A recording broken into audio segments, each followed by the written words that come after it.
"You're not a nurse anymore," the hospital CEO hissed, his breath warm against her ear as he leaned in close enough that Ava caught the sharp tang of his expensive cologne. "You're a mental patient. And once you board that plane, I want you gone, vanished." Ava stood alone at the airport gate, her scrubs wrinkled and coffee-stained, a small carry-on bag resting at her feet, neck brace securing her head, bruised wrist wrapped in gauze, eyes hollowed from exhaustion, but still sharp, still watching. Across the terminal, the CEO smiled like a man of God, gesturing calmly to airport security, spinning a story like she was the threat, like she was unhinged. Then she saw him, a tall man in green camouflage uniform, silver hair cropped tight, a light beard edging his jaw, standing near the tall windows like he was part of the storm brewing outside. A Navy SEAL commander. Ava's fingers moved once, subtle, silent, a signal she'd learned in the dust and blood of Afghanistan. The commander's newspaper stopped mid-page. He didn't even glance her way. A "Hust" stewed, rage written across his face, and the CEO's face drained white because the commander wasn't walking toward Ava. He was walking toward him. "Before we begin, if you're into intense medical military thrillers like this one, drop a quick comment telling me where you're tuning in from and smash that subscribe button. Now, let me take you inside an airport terminal where a rookie nurse was about to be erased from existence." The first thing Ava noticed wasn't the sea of travelers rushing past. It wasn't the departures board flickering overhead. It wasn't even the dark storm clouds gathering over the runway like an incoming threat. It was the way the hospital CEO positioned himself just inches behind her, like he'd already claimed ownership of the very air she breathed. His breath ghosted against her ear, expensive cologne clashing with the stale bitterness of airport coffee. "You're not a nurse anymore," he whispered, each word dripping with venom. "You're a mental patient, and the second you step onto that plane, I want you gone." Completely vanished. Ava didn't flinch. Her scrubs were rumpled, coffee-stained. A cheap foam neck brace forced her head into an uncomfortable angle, and white gauze wrapped her wrist like a silent accusation. To anyone watching, she looked defeated, broken, but her eyes were still razor-sharp, still calculating. The CEO, Richard Holden, stepped away and transformed instantly into someone else entirely, smiling, composed, almost saintly. He approached airport security like a concerned shepherd protecting his flock. "She's unstable," he said, his voice smooth as expensive whiskey. "She assaulted multiple staff members. She's a danger to herself and everyone around her. We've been doing everything we can to help her." Ava heard every calculated syllable, the rehearsed cadence, the way he positioned each word so it sounded like genuine concern instead of the threat it truly was. A security guard's eyes traveled from Ava's neck brace to a bruised wrist, then back to the CEO's immaculate designer suit. And in that moment, Ava understood the brutal truth. In T's world, the man in the expensive suit would always be believed first. Ava kept her mouth shut because she de-learned something working in hospitals that they never teach you in nursing school. Sometimes, the harder you try to explain yourself, the more guilty you appear. She gripped her boarding pass so tightly the paper began to crease and bend. Her single carry-on bag sat at her feet like the last tangible piece of her former life. She wasn't leaving by choice. She was leaving because Holden had systematically destroyed her, made her unhearable, untrustworthy, mentally unstable. He'd filed official reports. He'd contacted the medical board. He'd even personally arranged this flight, playing it off like some generous gesture. But the reality was far more sinister. He wasn't helping her disappear gracefully. He was making absolutely certain she could never come back. Then Ava saw him, not the CEO, not security. The man standing by the floor-to-ceiling windows.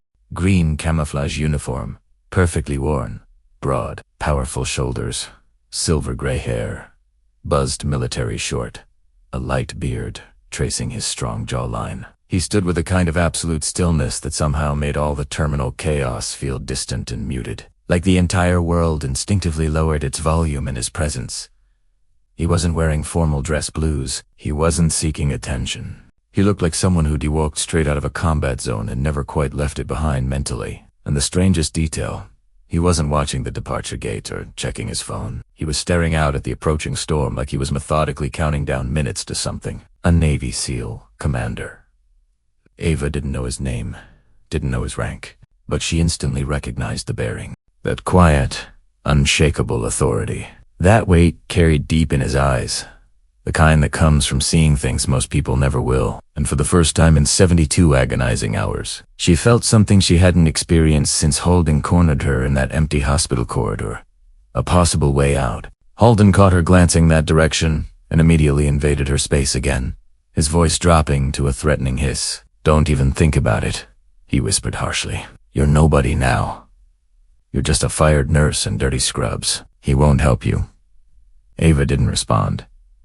She didn't look at Holden. She didn't even glance directly at the commander. Instead, she moved her fingers once down low by her thigh, subtle enough that no civilian observer would ever catch it. A signal she hadn't learned from her father or any training manual. She'd learned it in Afghanistan, surrounded by dust and blood and desperate radio chatter. A tactical signal that meant one simple thing. "I need help."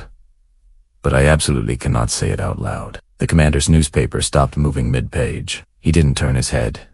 He didn't look in her direction. He didn't create any kind of scene, but his entire body language shifted like an internal switch had been flipped. His shoulders tensed and tightened, his jaw locked into place, and then he began folding the newspaper slowly, deliberately, like someone making an irreversible decision. W. Holden saw it happen, and the color drained from his face so rapidly it would have been almost comical in any other situation. He took an involuntary step backward, his body reacting before his brain could process. His practiced smile vanished completely. His eyes darted frantically to the exits, to security personnel, to Ava, back to the commander. Then he forced the smile back onto his face, too wide, now, transparently. "Fake," Sir Holden called out, moving toward him like this was a happy coincidence. "I'm so sorry to bother you." The commander didn't allow him to finish. He raised one hand, not aggressively, just with absolute finality. Holden stopped mid-stride like he'd been physically yanked back by an invisible force. The commander finally turned his head and looked directly at Ava for the first time. His gaze landed on her neck brace, her wrapped wrist, the bruising that clearly wasn't from any accident. Then his attention shifted to Holden, and Ava watched something genuinely terrifying unfold. The commander didn't look surprised or confused. He looked like he already knew everything. Then the airport's overhead loudspeaker crackled to life. "Attention all passengers at Gate 12. Please remain in the immediate area." The terminal's fluorescent lights seemed to buzz just a bit louder. A nearby security officer's radio started chirping non-stop with urgent static, and Ava heard one sentence from behind the check-in desk that made her stomach plummet. "Sir, we just received a call directly from the Pentagon." Holden froze so completely, his shoulders visibly locked up, and Ava suddenly realized something horrifying. The CEO hadn't brought her to this airport just to exile her quietly. He'd brought her here to finish this permanently. The CEO attempted to laugh it off initially. That fake, polished corporate laugh perfectly calibrated for board meetings and charity fundraisers. "The Pentagon?" he repeated, like someone had played an elaborate prank on the wrong target, but his eyes told a completely different story. His eyes were frantically scanning exit routes, security cameras, potential witnesses. He looked like someone who just realized he'd walked into a room full of people who didn't give a damn how wealthy he was. The SEAL commander didn't raise his voice. He didn't need to. He moved closer to Ava, who slightly, just enough that anyone watching would instantly understand the unspoken message. She's not alone anymore. Then he spoke low and controlled, like a warning, carefully disguised as a simple question. "Ma'am," he said, "did you signal me because you're in immediate danger, or because you're being forced onto that plane against your will?" Ava swallowed hard.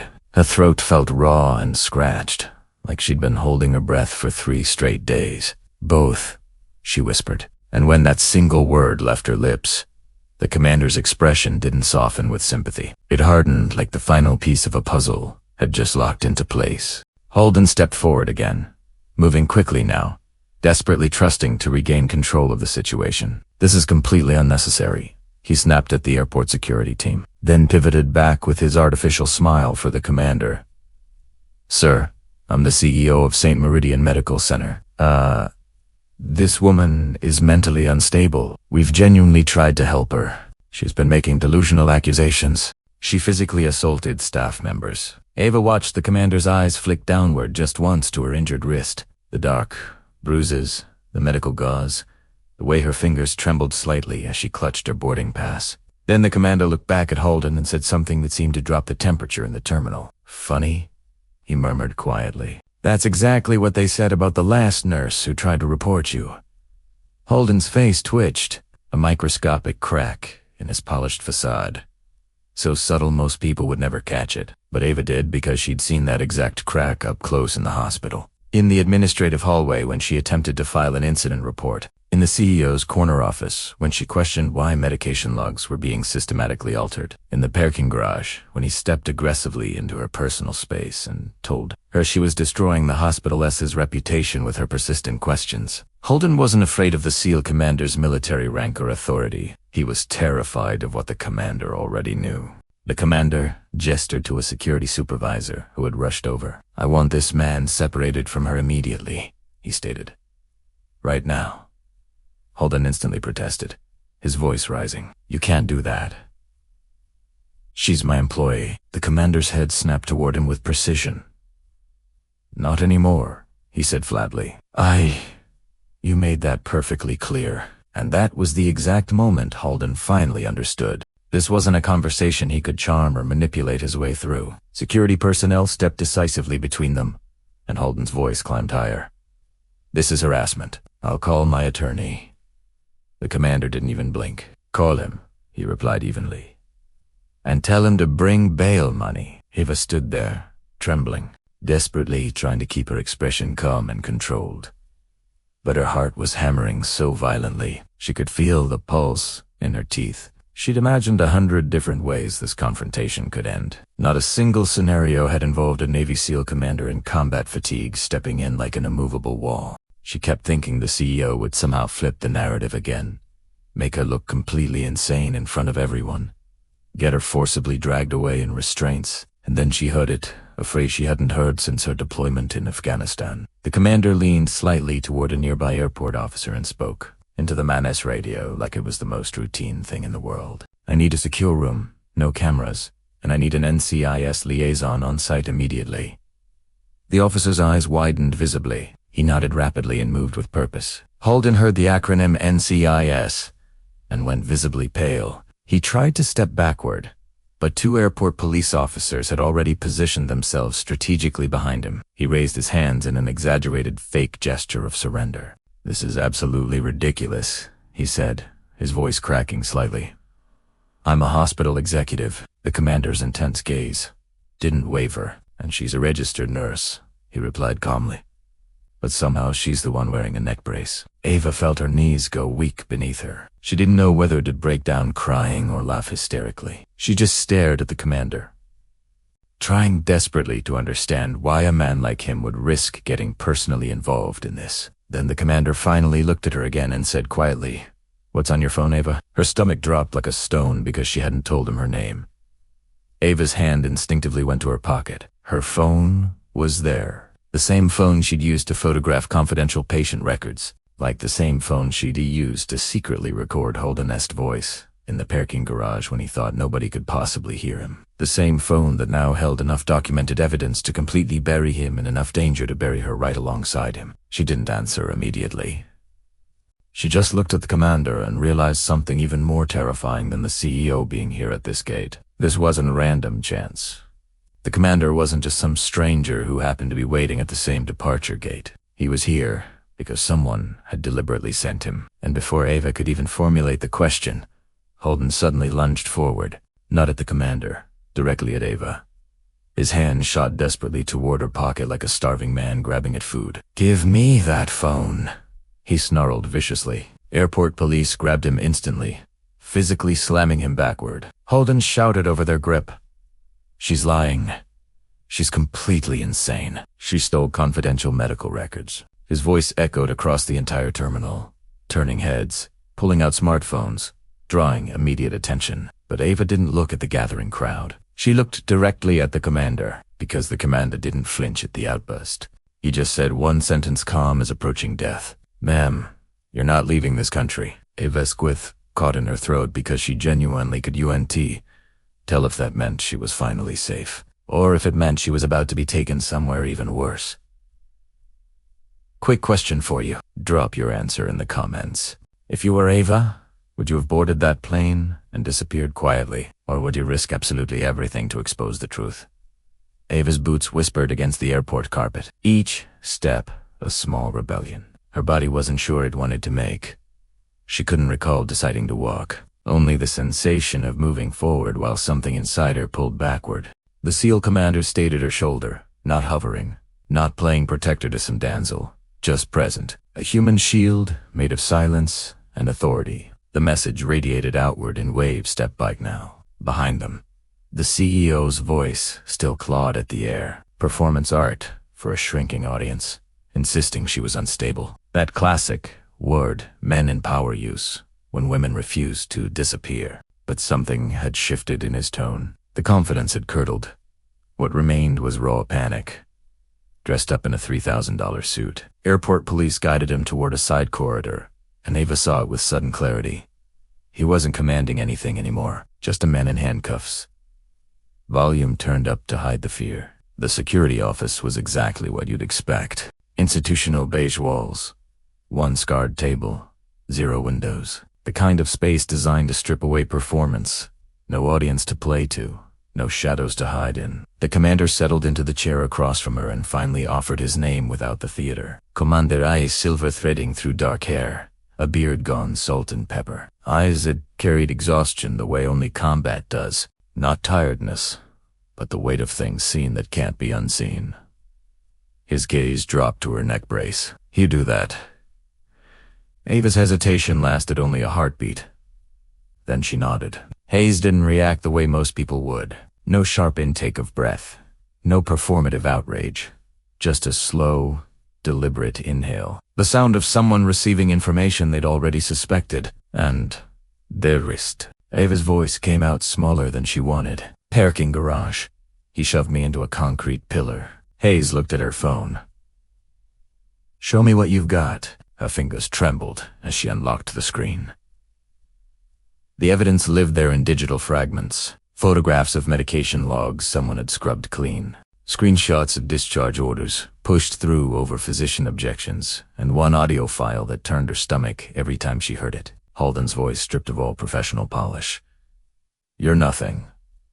I can make you disappear. She slid the phone across the table like she was handing over a loaded weapon. Hayes listened, without moving. When the recording ended, silence settled over the room like dust. He stared at the screen the way you'd study a map of enemy territory. Then he said something that made the airport's air conditioning feel tropical by comparison. This isn't just hospital corruption. Ava frowned. What do you mean? Hayes shifted back in his chair. I mean, this is the exact pattern we've tracked when someone's running a medical pipeline. The room tilted. A pipeline? One nod. Certain patients discharged early. Certain records modified, medications ordered, and mysteriously lost. He paused. Looks like incompetence to anyone not trained to see it. But it's not incompetence. Then what is it? Supply chain. Ava's eyes found the door. Suddenly, the walls felt closer. The airport felt smaller. Nowhere felt safe. Why would a hospital CEO do that? Hayes didn't soften it. Money, power, and because he's calculated that nobody will believe a nurse over a CEO in a boardroom. Ava's throat constricted. He's already convinced them. I'm delusional. Hayes's eyes lifted to meet hers. Not everyone. A knock, sharp, military, precise. 2 men entered, and they weren't suits or detectives or politicians. The first was an older officer in plain uniform, posture suggesting a spine made of rebar. The second was younger, gripping a sealed evidence bag like it contained something volatile. The older man acknowledged Hayes first, then turned to Ava. Commander, we've got him in holding. Already demanding his lawyer. Hayes nodded. Good. The officer's attention returned to Ava, and something shifted in his expression. Microscopic, but unmistakable. Not pity, not skepticism, recognition, the kind soldiers give each other when they realize they're looking at one of their own, and they're not supposed to acknowledge it in mixed company. The officer chose his words carefully. Ma'am, where did you learn that signal? Ava's pulse kicked up. Hayes remained still, watching her. She could have lied. Could have said her father taught her before he died. Could have blamed YouTube or some documentary. But she'd been building walls for too long, and she was exhausted from the architecture of lies. She lifted her chin and released the truth in barely more than a whisper. Afghanistan, time stopped. The younger officer froze mid-breath. Hayes's jaw tightened almost. Ava kept going because once truth starts flowing, it doesn't stop at convenient places. I wasn't always a nurse, she said. Not over there. Hayes's eyes narrowed. The word sat in her throat like a bullet in a chamber. Saying it felt dangerous, like speaking it aloud would summon ghosts she'd spent years trying to bury. But she whispered it anyway. Task Group Viper. Combat medic. The younger officer sucked in air like he'd been hit. The older one looked away as if memory had just landed a physical blow. Hayes didn't look impressed. He looked furious. Not at her, but at the universe. They listed you Kire, he said quietly. Ava gave a small bitter nod. That was intentional. Hayes leaned forward, voice dropping. Ava, if Holden's connected to a pipeline and you're a ghost from Viper, this is significantly bigger than one CEO. Ava's hands curled into fists. I don't care how big it is. He hurt patients. He hurt me. Hayes held her gaze for a long moment, then nodded. Okay, then we do this properly. Ava blinked. What does properly look like? Hayes glanced at the evidence bag. We don't just arrest him. He stood. We make him confess on record. They moved down the corridor toward Holding. Ava's legs felt let in, but something dormant inside her was stirring awake. Something she hadn't felt since she stopped being that other person. The one who walked through fear like it was just weather. Hayes stopped outside the door and turned to her. He thinks you're isolated. Thinks you're still that terrified nurse in scrubs. Isito Cruz. Ava's jaw set. I am terrified. Hayes nodded. Good. That means you're still human. Then he leaned closer and delivered the sentence that made her spine go rigid. When you go in there, don't threaten him. Ava frowned. Then what? Hayes' eyes were glacial. Make him feel safe. Make him talk. And the second he confesses what he did, he glanced toward the camera mounted above the door. We closed the trap. Ava stared at the holding room door. Through the small reinforced window, she could already see Holden sitting inside, and he was smiling again, like he believed he still had one final card to play. Then the door handle turned. Holden occupied the holding room like it was his private office. Not hunched, not rattled. Suit still immaculate, hair still precisely styled. His wrists wore handcuffs, but his expression said he considered them a temporary inconvenience. Ava stood just outside the glass, neck brace pressing into her skin, wrists still bandaged, and for a moment she felt it. That old reflex he'd trained into her muscles to make herself smaller, to apologize for existing, to doubt her own reality. Then, Commander Hayes leaned close and murmured, "Let him talk. Don't engage. Don't react." Ava nodded once, and when the door opened, she entered like she was approaching a patient's bedside, not stepping into a cage with something predatory. Holden's eyes swept over her, and he released a soft chuckle. Look at you, still performing victimhood. Ava didn't sit, remained standing, calm, quiet. You called me a mental patient in front of everyone. Holden shrugged like he was discussing the weather. You are unstable. You accessed files without authorization. You fabricated narratives. You physically attacked me. Ava stared at him until his smile developed a tremor. Want to know what's amusing? He continued. Nobody actually cares about nurses. Not fundamentally. They care about CEOs, board members, shareholders, and you. He leaned forward as far as the restraints permitted. You're replaceable. Ava's fingers tightened around her phone in her pocket. She kept her voice level. Then why did you follow me here? Holden's grin widened, and he answered without hesitation. Because you don't get to walk away with what you stole. The words hung in the air like a signed confession. Ava didn't move. She'd just let him continue. Outside the room, Hayes watched through the glass, expression carved from stone. Airport security stood nearby, but so did two men Ava hadn't registered before. Quiet, built like weapons. No visible insignia, eyes constantly scanning. Holden couldn't see them. He only saw Ava. Wes only saw his target, which is exactly why he slipped. "You have no concept of who you're dealing with," he said, voice dropping an octave. "This isn't a hospital problem. This is contracts, networks, things beyond your comprehension." Eva tilted her head slightly. "Patience," Holden laughed. "Assets." That single word made Hayes' jaw clench. Eva kept her face neutral, but inside pieces clicked into place with terrible clarity. This wasn't just greed. This was trafficking. Medication. Access. Human lives treated like inventory, Eva asked softly. "How many?" Holden's eyes narrowed. "How many?" "What?" Eva leaned in, just enough to suggest vulnerability. "How many people died because you needed your metrics to look good?" Holden's smile returned cold and satisfied. "That's the beauty of it," he whispered. "Nobody can prove anything." Eva stepped backward and exhaled. "You're right." Holden blinked. That wasn't the response he had anticipated. Eva's voice remained steady. "I can't prove what happened to the ones who died." She took a slow step toward the door. "But I can prove you assaulted me." Holden's face hardened. "You have nothing." Eva turned her head slightly, eyes still locked on him. "Say it again." Holden sneered. "I said, you have nothing." Eva nodded. "No. The part about the parking garage." Holden's brow furrowed, and then his ego did what ego always does. It overrode his judgment. He smirked and said, "I put you on the concrete in that garage because you wouldn't shut your mouth." Eva didn't react. She simply opened the door and walked out. The second she stepped into the hallway, Hayes raised his hand and said, "That's sufficient." The older officer nodded and produced a small recording device from his pocket. "Captured." Holden's smile evaporated so quickly it looked like someone had erased it with Photoshop. Holden surged to his feet inside the holding room, rage detonating. He slammed his cuffed hands against the table. "You can't do this," he shouted. "I have attorneys. I have connections." Hayes stepped to the door and opened it slowly. Didn't raise his voice. Didn't posture. Just looked Holden directly in the eyes and said, "You're finished."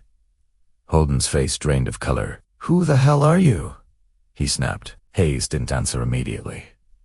He reached into his jacket and revealed a badge. One Holden recognized instantly. Not police. Not hospital security. Federal. Holden's throat worked. "This is a mistake," he stammered. Hayes leaned in close, voiced like cold steel. "You made a mistake the moment you assumed a nurse couldn't destroy you." Holden looked past him at Eva. "She's lying," he said, desperation bleeding through. Now, Eva didn't speak. She just watched him collapse. And for the first time since that parking garage, she felt her lungs expand fully. The terminal outside continued its ordinary chaos. Flights boarding, coffee brewing, families reuniting. But in that narrow hallway, Holden's entire world imploded in real time. He was escorted out in handcuffs, and as he passed Eva, he tried one final manipulation. He leaned toward her and hissed, "You think you won?" Eva's eyes didn't waver. "No," she said quietly. "I think the patients did." Holden's face contorted, and then he was gone, swallowed by officers and consequences. Hayes remained with Eva. He didn't congratulate her, didn't call her a hero, just asked, "Where were you headed?" Eva swallowed. "Anywhere that wasn't here," she admitted. Hayes nodded like he understood viscerally. "You don't have to run anymore." Eva looked down at her bruised wrist.